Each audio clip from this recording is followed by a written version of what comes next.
Баршаңызға сәлем, менің каналыма қош келіпсіз. Бүгін сіздермен өте дәмді, жұп-жұмсақ болып шығатын панкейк жасайтын боламыз. Видеоның соңына дейін қарап, менімен бірге жасаңыздар. Алдымен жұмыртқаға қантымызды салып, әбден шайқаймыз. Қантымыз ерігенше әбден шайқап аламыз.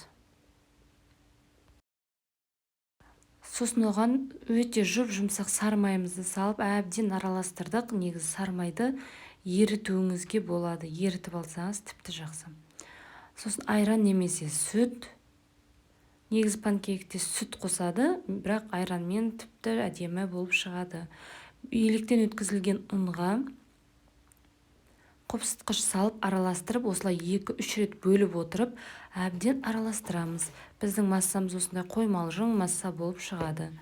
Қызып тұрған табаға жай отта осылай құйып, бетін жауып пісіреміз. Екінші жағы қызарған соң, екінші жағына аударамыз.